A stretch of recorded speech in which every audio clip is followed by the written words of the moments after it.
Good morning. Welcome to Oplerno On Tour. Recently, we've been discussing that some of the security aspects which we're seeing, and some of the privacy aspects that we're seeing, especially in regards to Facebook. I think we posted this one a video a couple of days ago. And one of the subjects that came up was Tor. Now, we've been working on a Tor, or with Tor for a while, and also been thinking of implementing it for Oplerno. So we wanted to give have a talk, our discussion on Tor, and wanted to make you part of it. So you're welcome to tweet. We have you can if you tweet with hashtag Oplerno Tor as one word, and leave comments on in the YouTube video below, or I think it's on the side. Take part, enjoy it, and we'll try and help you. I'll try and help you understand it, and we'll try and go for it. First, I have a video that I want to show you. It's basically an explanation by Jacob Appelbaum, who's one of the who's one of the developers for Tor.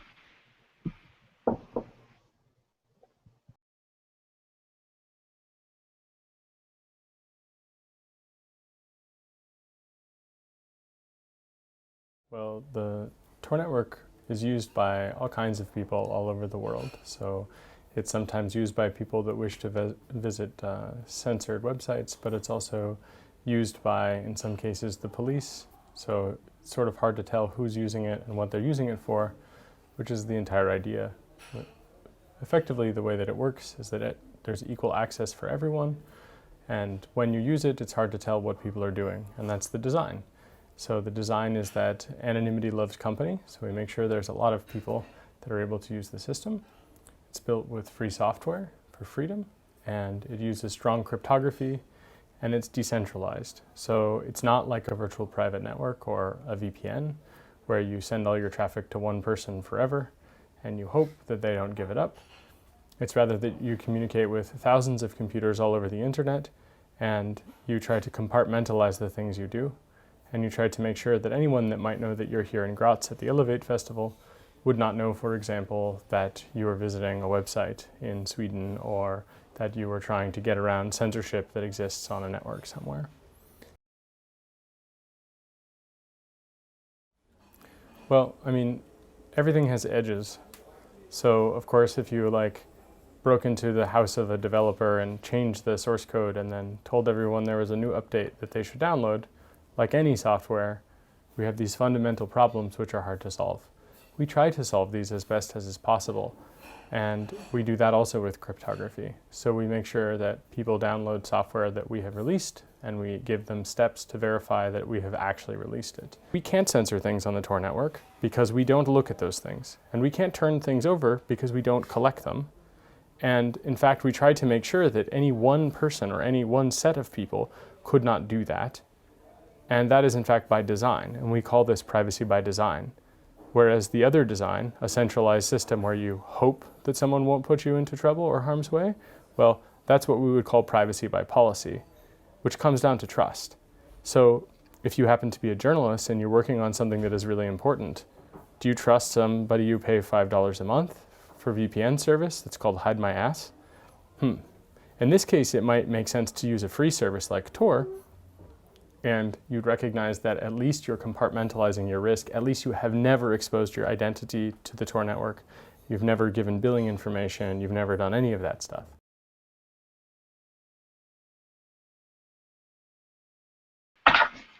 So why, Daniel, why do you think we should implement Tor in terms of for our servers and for our communications? Because isn't that going to create a huge level of complication in terms of for the students and the faculty? Well, what we want to do is not force all our students and faculty to use Tor. They're of course completely free to. use the regular method, and so we'll always have a normal method which enables them to visit Oplerno and enroll.oplerno.com. What we want to do is add an additional method so that any person who doesn't feel secure in their privacy or in their security is able to visit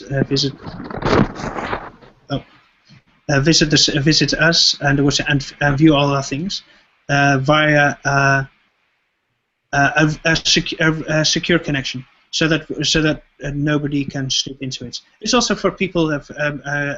We're not talking about people who wear the proverbial tinfoil hat. We're talking about regular people such as you or I, who don't really feel like our government's knowing what we're doing, and want to keep our information reasonably private. It's not a guarantee of privacy, but you're saying that it will,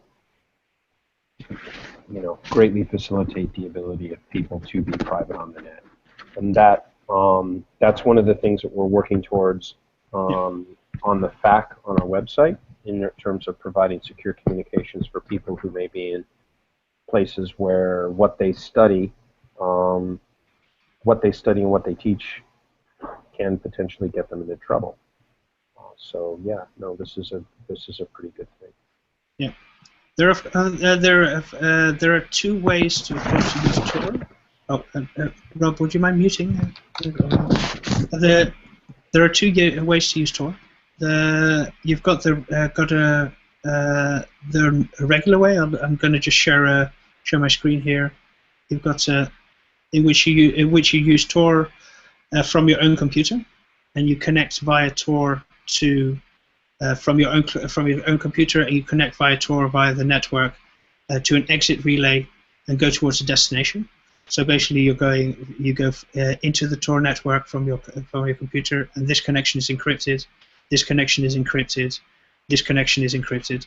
But as soon as you get to this point, then the connection is then open, unless you're using HTTP or something like that. But it basically is open, and this is one of the places where organizations such as the NSA get in the news, because they capture or put in fake exit notes, so they read everything that is, or they potentially read everything that leaves the network. So what we want to do is, let me remove that. We don't want to actually have, for Oplerno, we don't want people to go through an exit node. We don't want people to leave the Tor network. So what I propose to do is, we have our Oplerno server outside the network, and we have a connection inside the network, whereby this connection here is encrypted, but for any of our users who are coming in from this side, they connect into the Tor network, which is an encrypted connection. They connect to a node. They connect to another node, and then they connect from that node to our node, which is situated in the Tor network. So this is called a hidden service. It's something similar to other organizations have, such as the Wall Street Journal, and I believe the New York Times. They have a hidden node inside Tor for people who want to leak information about all kinds of things, whether it's government overreach or organizations or organizational overreach, such as which happens to with a lot of big multinational companies. So we propose to put it inside the network to make sure that you never actually have to leave it. Leave Tor, so that your communication can't be spied upon via an exit relay.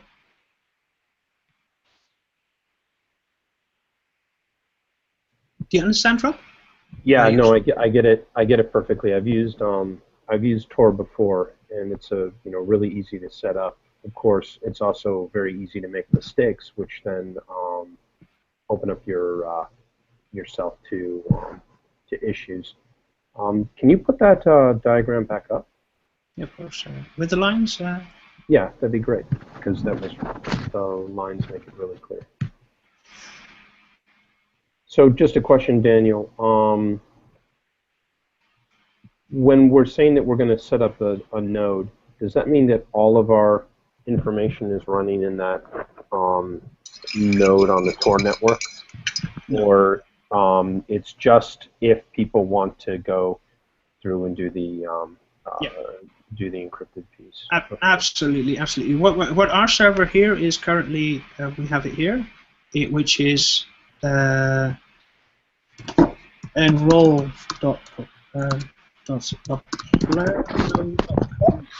And that, sorry, HTTPS enroll.oplerno.com, and that will remain the same. What we're basically doing is we have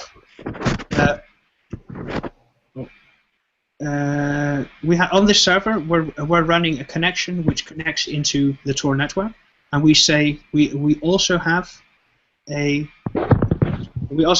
server here which we call is at the moment the host name is unknown, but which is say it's this dot Tor, for example. Okay. And then if people were to connect with their Tor client, which is basically a Firefox browser, to this host name, or it'll be a variation of this, perhaps Oplerno. We'll have Oplerno in there or something like that. Then they can connect to our network and to enroll.oplerno.com via the same method. Yes, go ahead. That doesn't mean that the data on our... So all it means is that the communications are secure. It does not mean that the data on our server, the data on our server is secure as we can make it, okay, yep, through your hard work. But if, oh, I see, okay. So if they're pulling up their own data, now are they going to be able to do Canvas through Tor or not? There's... Until we host Canvas. Yeah. Well, no, in principle, they. If I just, I'm going to just reverse all of this. I'll save this feature. So I'll get all this away. If we're using Canvas, which is, I'll put it here. Canvas is our destination. What we're doing is the same as with any regular Tor connection. So we're going from our client to the entry guard, to the middle, to an exit relay, and then from the exit relay we're connecting to Canvas. Now Canvas does have a HTTPS connection here, so it is a reasonably secure connection. I can't confirm. I haven't checked that. But last I checked, they were also using. They weren't using forward secrecy, but that's quite possibly that changed due to the OpenSSL bugs that were revealed some time ago. So in principle, with the exception of the exit relay, of anything that could be monitored from the exit relay, they could use Tor to connect there, as long as they're not leaking any type of information towards the exit relay. But of course, we can't guarantee that. But if they use the package that's provided by Tor at Tor Project at torproject.org, then they should be safe up to a certain point. Of course, we can never guarantee the safety. Security. Yeah, we can never guarantee the security of somebody else's network. We can only do that of our own. Okay. So what's your idea? How do you want to proceed?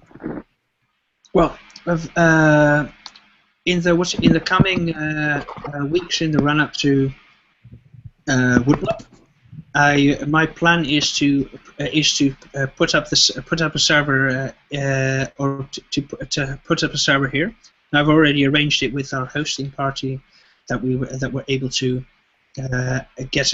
We need an additional IP number for the connection, so that people are connecting to a unique IP number here. And so I've already arranged that with our hosting party. So we should be able to go or create the hidden service in the not so distant future, if say within July. And so by I hope to be able to announce at the beginning of August that we have a Tor node with the correct Tor address, the correct Tor web address. So, that's excellent. Question one is, as we get larger, okay, we're building this once, okay. Will this be able to expand with our with our services and our support? Well, certainly. One of the advantages of our backplane is going to get the right winner. Our backplane is going to currently consists of a number of computers, and this can be expanded to a quite large level because of the way that we built the system. The Tor hidden service is nothing more than a proxy towards our. Say you could say basically we're guaranteeing an exit relay to our own services. So it scales. So it scales. Of course, depending on the amount of traffic that we push through it. If we host our own canvas with the amount of videos, we'll of course need to put far more servers there. But while we're still hosting with canvas, we don't have an issue with the amount of video that we're streaming. Okay, you know me. I always like to, we've worked from the beginning to make this a very large organization, and so wanting to make sure we don't have to go back and massively change our infrastructure or the way we're doing things. Yeah. How are you going to verify that? I know you know how to set it up, and remember, I'm a complete noob when it comes to most things with computer security. You going to sort of open this up and ask people to test it out who are outside the network? I noticed a Twitter discussion with I can't remember. Talking about different backbones and attacks. So people will be able to check it out and help us out if they would like. Well, one of the advantages of doing it one of the advantages of our organization is that we're small and we're very open for people to try out our services and try out our systems. And I know that Tor is used by quite a large number of organizations, and I think that's using Tor or by using Tor and by showing it to a lot of people and announcing that we're using Tor as one of the few education institutes who actually believe that we should protect the user's privacy. I think that we could. I mean, I can't. I'll take caveats on that. I'm sure there's others who love their students' privacy and the faculty's privacy. Only we're very, very forward in that, and I don't think anybody else is that forward as we are. They don't have a crazy redhead from Europe working their computer security, exactly. And they don't have, and we're all really into that issue of privacy and opting in rather than having to opt out, generally. And well, I shouldn't say generally. That's the deal. We really want to protect people's privacy. So I guess the next question I have with this is one, cost, okay. And then the other piece is, let's just deal with the cost thing. So how much are we talking in terms of extra? Well, the way we currently have our infrastructure, so with the HTTPS servers, all our encrypted infrastructure can actually talk to our servers. There is a minimal cost. Oh, can you mute again?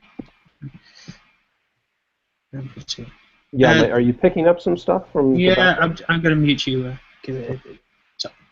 But there's a minimal cost to this.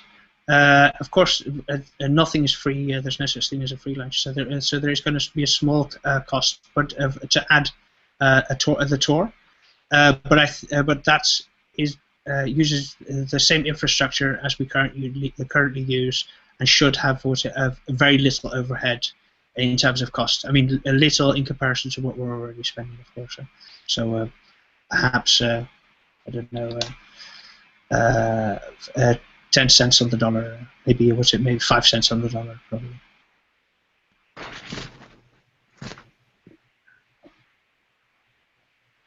Oh, okay. Next question I've got.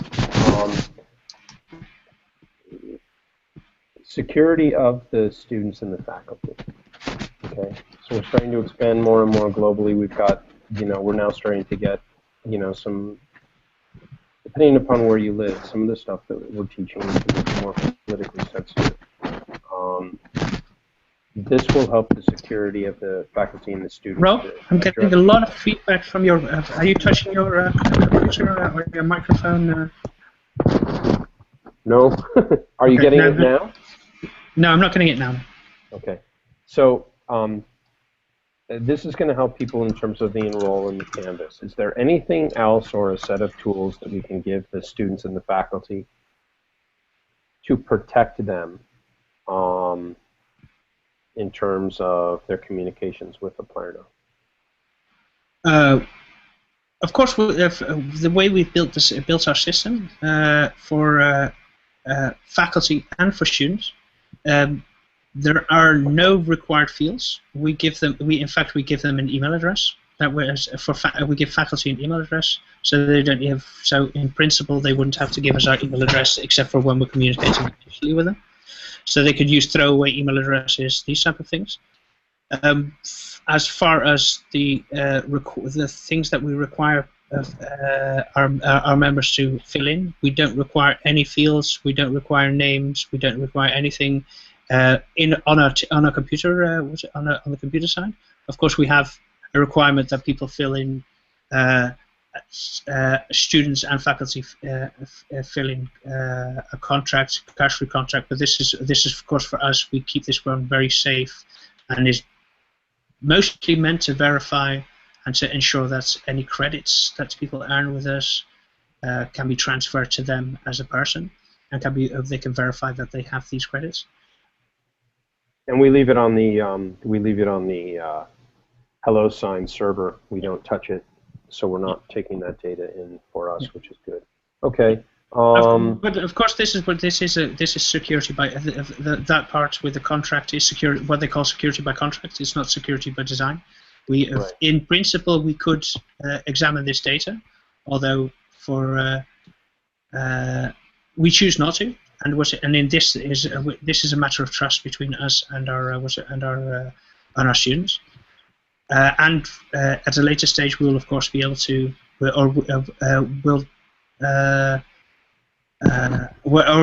at a later stage, I'm going to look into making sure that we can actually do this security by design, so that it is for us, with the exception of, with certain exceptions, almost impossible to recover this data.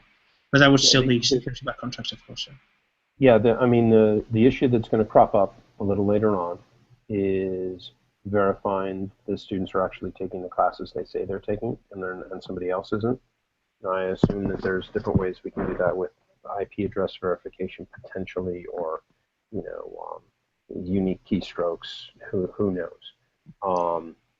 But and we'll have huge discussions.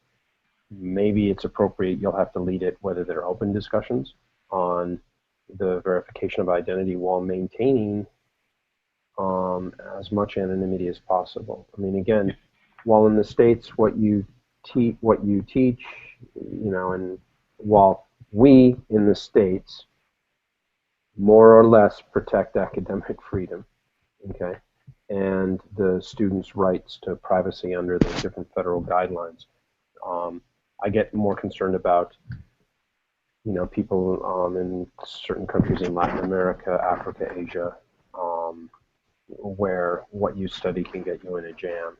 And I really want to figure out if we can create a space where people can access the network, take the class. have some sort of secure, verified identity, but we don't need to know necessarily, who they are. If that makes sense. But that's a little down the pipe. For right now, we can do it in less secure ways, and we've told everybody that not everything is, 100% private right now, but we're working towards it. Great. Yeah, but especially with our system, because our initial starting point is to ensure as much privacy as possible for all of our students, and for our faculty as well. It makes that we're starting from the right position. If we were starting from a blank slate of having absolutely everything out there and everything available for everybody, we'd be in far more dire straits, and it would be far more difficult to tack on a lot of the security elements that we currently have to an open system rather than to a private system. Great. I think that's about it. Please, everybody in the audience who's taking a look at this, hopefully this will get, we want our community to be involved in these issues. And so send us questions, send them to Daniel. You can send them to me and I'll forward them to Daniel. But this is something the whole community's got to understand and be comfortable dealing with as we move forward to create this institution.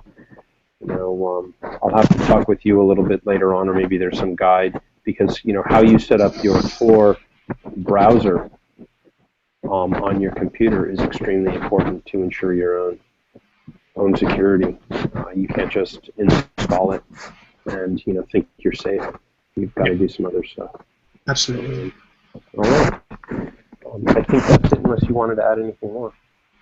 No, all that I wanted to add was thank you for watching, and thank you, Rob, for wanting to hold this discussion open. I think it's very important to get information out there for our students and for our faculty and for everybody else who's online, that they can do more to protect their own privacy. Yeah, and please, anyone out there, if you sign up for Woodblock on the Oplerno.com website, which is where we're gathering faculty and students and interested community members in creating degree and certificate programs. There's obviously going to need to be some discussions on the issue of identity verification and securing student data. And we really want to be kind of the leaders in creating an open and secure system, like it should have been. Like it should have been for all of us living and working on the net. So check out Woodblock at Oplerno. Not Woodblock at Oplerno.com, but the Woodblock seminar on Oplerno.com. Okay. All right. Thanks, Daniel. We've got a couple things we got to do and closed in non-open session, and thanks for watching. Thank you very much, and have a good day.